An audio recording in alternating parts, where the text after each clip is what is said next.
Le guide de l'auto, une présentation des huiles moteurs Total Énergie et par Anti-Rouille Métropolitain, recommandé par CAA Québec. Antoine, le GMC Acadia s'inscrit dans le segment des VUS intermédiaires. Est-ce qu'il y a un segment où il y a plus de compétition que celui-là? Pas vraiment. En fait, tout le monde est là. Toutes les marques généralistes ont un, voire deux modèles de disponibles. Il y a beaucoup de compétition. Évidemment qu'il y a du profit à faire et c'est un segment qui est en constante augmentation en popularité. On a vu les Coréens débarquer il y a quelques années. On connaît beaucoup de succès avec les Telluride, les Palisade notamment. Et ça fait mal à General Motors qui a perdu des parts de marché dans le segment depuis quelques années. Évidemment qu'avec cette nouvelle génération-là, l'objectif, c'est d'aller rattraper le temps perdu. Qu'est-ce qui est important d'analyser sur ce véhicule-là? Absolument tout, Kim, parce qu'un VUS intermédiaire, ça se doit d'être un couteau suisse. Alors, on veut avoir un habitacle spacieux, polyvalent, facile à manipuler au niveau de l'aménagement des sièges. On veut avoir de la technologie dernier cri, de l'équipement généreux, parce que la compétition en offre beaucoup, du confort. On veut avoir une mécanique qui est performante et qui n'est pas trop gourmande, c'est très important. On veut aussi un véhicule qui est capable de remorquer efficacement, donc il faut que ça fasse bien dans tout. Et General Motors a énormément de défis à relever parce que la compétition, encore une fois, est très féroce. Ma perception, c'est que l'Acadia, c'est un véhicule pratiquement oublié. Il me semble que ça fait pas mal de cases à cocher, mais j'ai hâte de voir tes impressions.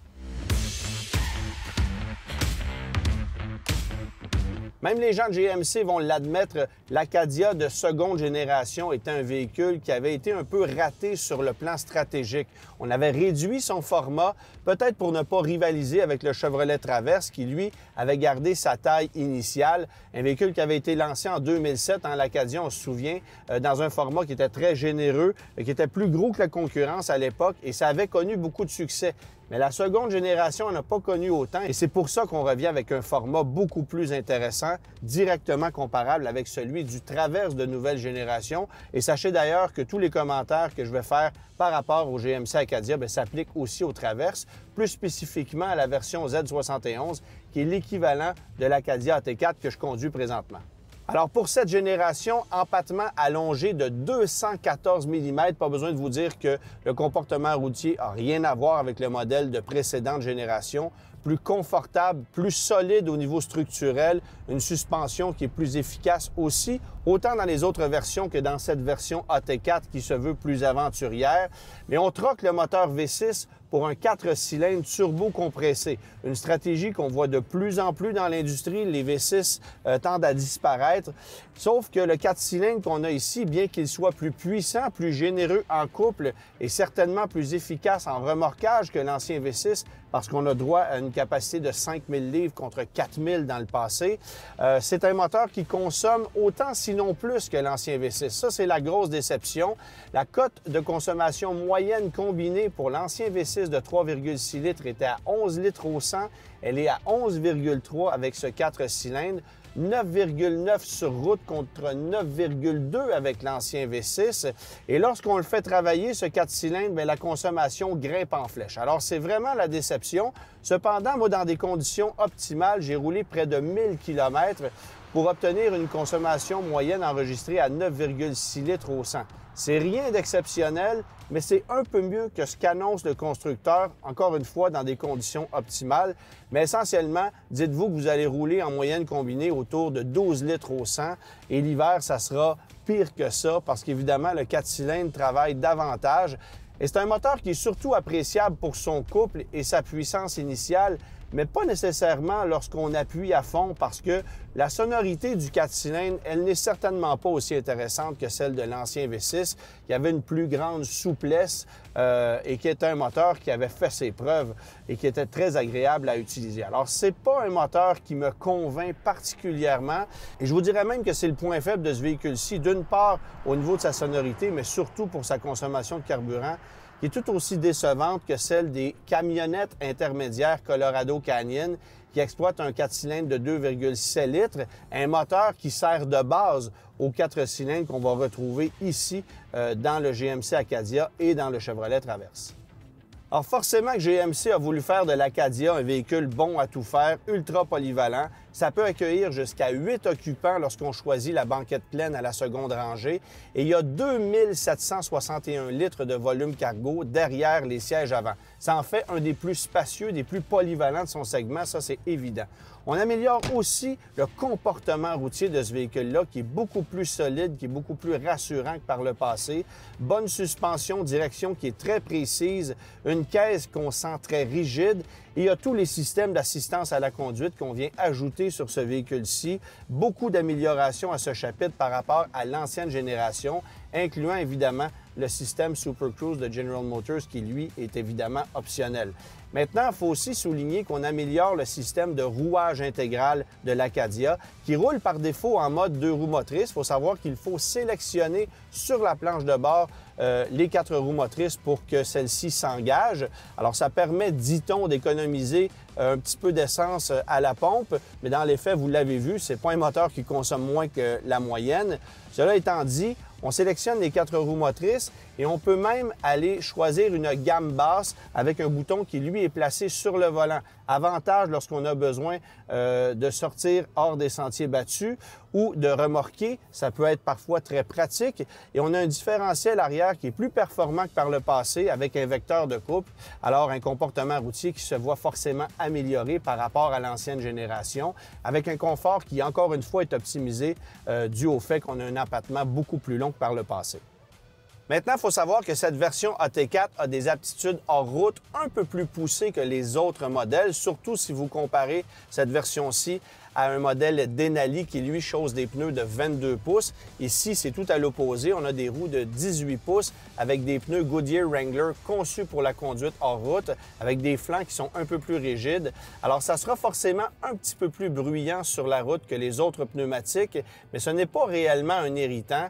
Et il y a un bel avantage ici dû au fait qu'on a une suspension rehaussée de 15 mm, une suspension qui est conçue pour la conduite hors route et qui est donc un petit peu plus robuste. Ça n'affecte pas négativement le confort, mais c'est certain que si vous choisissez une autre version, vous allez sentir davantage de souplesse au niveau des éléments suspenseurs. Attendez-vous d'ailleurs à ce que la version AT4 soit une des plus populaires de la gamme Acadia. On veut se démarquer avec cette version-ci, aussi pour rivaliser avec des Ford Explorer Timberline, Honda Passport, Trail Sport, le Nissan Pathfinder Rock Creek, ce genre de modèle-là qui devient de plus en plus populaire sur le marché des VUS intermédiaires. C'est aussi un véhicule qui a plus de facilité au remorquage que par le passé. Je le mentionnais un peu plus tôt, ce 4 cylindres-là a cet avantage d'avoir un couple extrêmement généreux. Alors, ça permet de remorquer 5000 livres plutôt que 4000 livres comme dans le passé, de façon plus efficace aussi et avec un véhicule qui a une suspension adaptative à l'arrière pour pouvoir mieux composer avec une remorque qui lui serait arrimée. C'est un des avantages aussi de cette version AT4 par rapport aux autres modèles.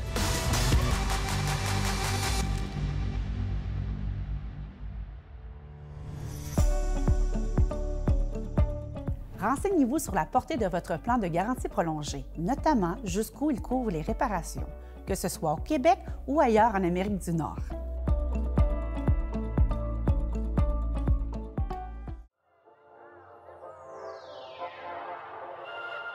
Comment l'électrification des transports impactera la consommation de lubrifiant automobile? En fait, on ne se le cachera pas. Les véhicules électriques, de même que les véhicules hybrides, nécessitent beaucoup moins de lubrifiant dans leur vie utile. Toutefois, il ne faut pas oublier que certains composants nécessitent tout de même une attention périodique, notamment le réducteur de vitesse et le circuit de conditionnement de la batterie.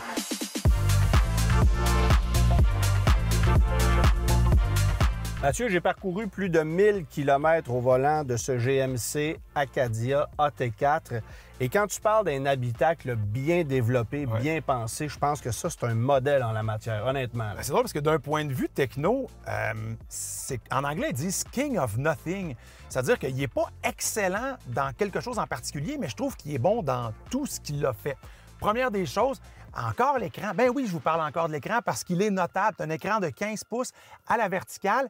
Le système, c'est un système Google que j'aime beaucoup, soit dit en passant, et qui va être bonifié si vous avez un compte Google. Donc, si vous entrez vos paramètres pour accéder justement aux applications que vous pouvez télécharger, ça va prendre aussi accès avec vos contacts, vos historiques de recherche sur Google Maps notamment, et il est rapide, l'écran aussi. Donc ça, j'ai bien aimé. Après ça, ben là, tu as vu tous les capteurs qui sont autour du véhicule. Ils appellent ça le Advanced Safety and Driver Assistance Technology. On a tous les capteurs et avertissements de collision inimaginables autour du véhicule, comme on retrouve sur plusieurs véhicules quand même assez haut de gamme sur le marché.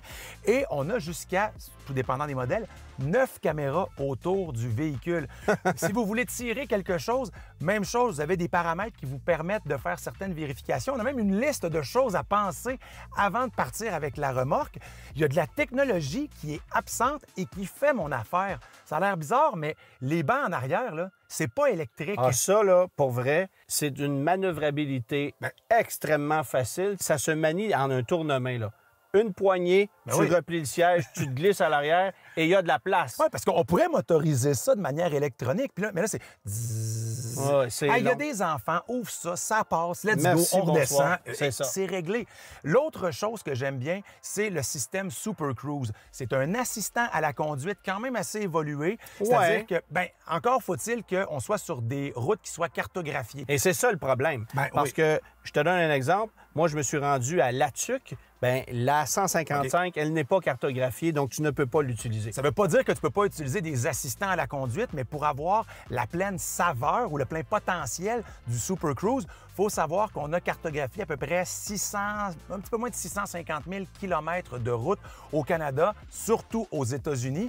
Mais c'est un système, comme bien d'autres systèmes, qui va être appelé à se bonifier, si bien que on revient à l'écran central. Un jour, cet écran-là va servir à diffuser un film que vous pourrez regarder pendant que la voiture vous amène à bon port. Bon, il faut quand même que je mentionne que sur le plan de la finition, c'est rien d'extraordinaire encore une fois. L'instrumentation, c'est d'une qualité graphique exceptionnelle. Ça, j'apprécie ça beaucoup. Et il y a du rangement à revendre partout. Ceux qui cherchent un véhicule polyvalent, là, je te donne l'exemple du sac à main de ma conjointe qui est gigantesque, dans lequel il rentre énormément de stock. Mais je peux prendre son sac à main au complet et puis le glisser dans la coudoir ici et le voir disparaître. Il y a une lumière dans la coudoir, te dire à quel point il est profond. Oui, c'est ça. Fait qu'on a vraiment pensé à tout. Il y a de la place. Et l'autre truc, c'est qu'évidemment, la banquette de troisième rangée, c'est une banquette 3 places. Un adulte peut y être relativement confortable. C'est pas tous les VUS intermédiaires qui peuvent se vanter de ça. C'est vraiment bien réussi au niveau de l'aménagement intérieur. Mais finition, bon. Est-ce que ça veut dire que tu serais d'accord avec ce que j'ai avancé dès le début, c'est-à-dire champion dans rien, mais très bon dans tout? Absolument. Alors, c'est réglé.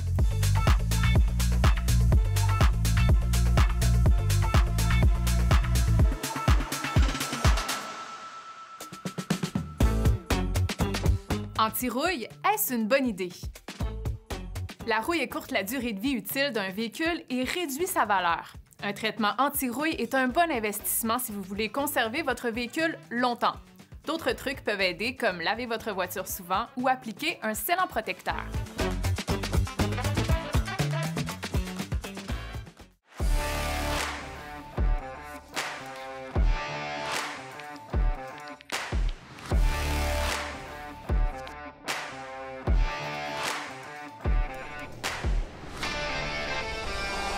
Avec le modèle de troisième génération, GMC a entièrement renouvelé le Acadia, qui est un VUS à 3 rangées spacieux, polyvalent, dont le style est plus réussi que celui de l'ancien modèle et qui a été sérieusement revu sur le plan technique. Ce VUS repose sur une toute nouvelle plateforme, ce qui fait que le Acadia est plus long et que son empattement a également progressé, ce qui accorde plus de dégagement pour les passagers et un meilleur confort sur la route. La transformation la plus radicale, on la retrouve sous le capot, puisque c'est un moteur 4 cylindres turbocompressé de 2,5 litres qui anime le Acadia, ce moteur remplaçant le V6 de l'ancien modèle. Ce 4 cylindres est puissant et coupleux, mais aussi plutôt bruyant en accélération franche et surtout pas très économe en consommation, puisque j'ai observé une consommation moyenne de 12,5 litres au 100 km. Pour un 4 cylindres, on s'attend à mieux. Cette consommation plutôt élevée s'explique partiellement par le rouage intégral de série et aussi par la boîte automatique à 8 rapports du Acadia, cette boîte comptant un rapport de moins que celle de l'ancien modèle qui en avait 9. L'autre transformation radicale, on la retrouve dans l'habitacle avec ce très grand écran de 15 pouces qui équipe notre modèle d'essai qui permet la connectivité avec Apple CarPlay, entre autres. Au final, l'échelle de prix du GMC Acadia a augmenté avec l'arrivée de ce nouveau modèle. S'il vous intéresse, je vous recommande de regarder aussi du côté du Chevrolet Traverse, qui est élaboré sur la même plateforme, qui est animé par le même moteur et dont l'échelle de prix est moins élevée.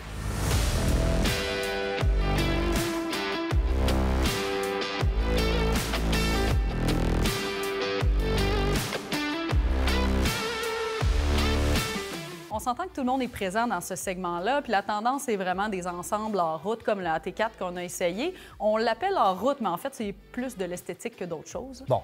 C'est sûr que la vocation primaire d'un véhicule comme celui-là, c'est certainement pas de s'aventurer hors des sentiers battus. Il existe des Toyota 4Runner, des Jeep Wrangler, des Ford Bronco pour ce genre de travail-là.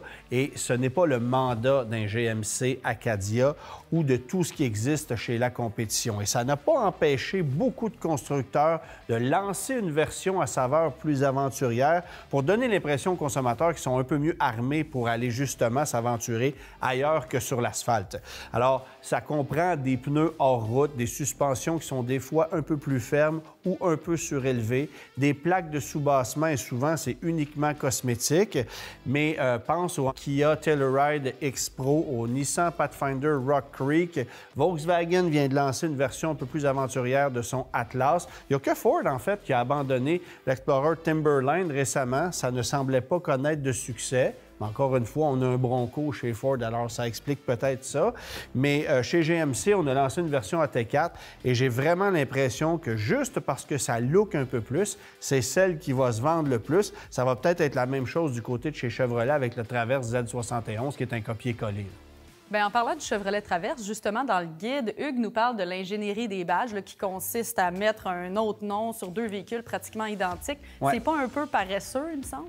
Oui, GM a déjà fait pire que ça parce que si on recule d'à peu près 20 ans, on avait lancé un VUS qui était le Trailblazer. Il y avait 6 équivalents chez d'autres marques.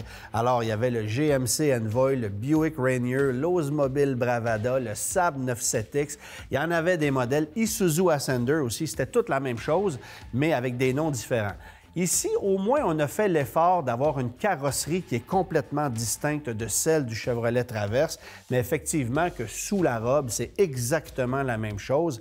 Et je déplore encore le fait que GMC ne prenne que des produits Chevrolet et qu'on les change un peu sur le plan cosmétique.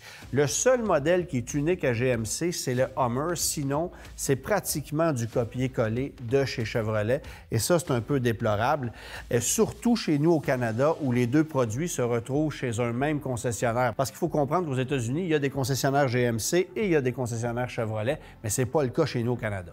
L'échelle de prix, c'est entre 55 et 67 000 avant les options. Ouais. Le modèle que nous, on a essayé était 68 745 options incluses. On parle d'à peu près 7 000 d'options sur celui-là.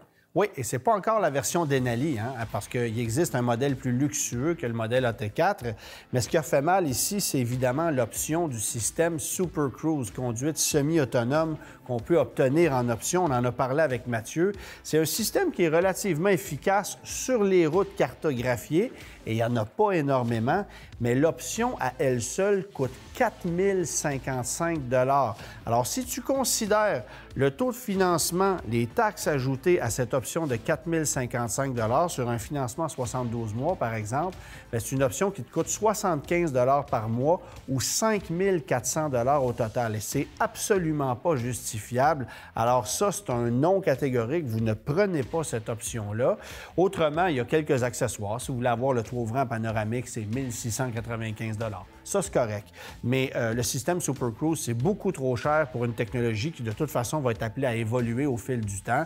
Je pense que GM fait payer la recherche et développement aux consommateurs et à grands frais. Donc, c'est un véhicule qui, au niveau de son échelle de prix générale, est compétitif avec les nombreux autres véhicules du marché, mais c'est une option qu'on ne prend pas, le système Super Cruise.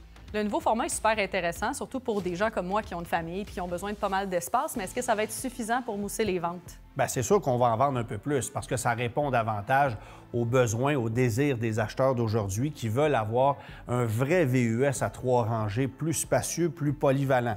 J'ai des réticences quant à la mécanique, on le veut un peu plus tôt. C'est un 4 cylindres qui est grognon, qui est un peu gourmand. Et si je compare avec la compétition, il y a des mécaniques plus intéressantes ailleurs. Je pense au V6 qu'on va retrouver dans le Hyundai Palisade, dans le Kia Telluride, une mécanique qui ne consomme pas plus que ça et qui offre un rendement beaucoup plus intéressant. Je dirais la même chose du Honda Pilot, qui n'est pas un véhicule révolutionnaire non plus, mais peut-être un peu plus agréable. Alors, rendu là, c'est une question de choix personnel, mais au niveau de la qualité du produit, de l'espace, de l'aménagement, je pense qu'on est là. Évidemment, je rappelle encore une fois que les commentaires qu'on a apportés face au GMC Acadia, bien, ce sont les mêmes sur le Chevrolet Traverse. Rendu là, c'est une question de goût personnel, à savoir ce qu'on préfère entre un Chevrolet, un GMC, voire même un Buick Enclave, parce que lui aussi, il utilise la même technologie que ce qu'on a ici.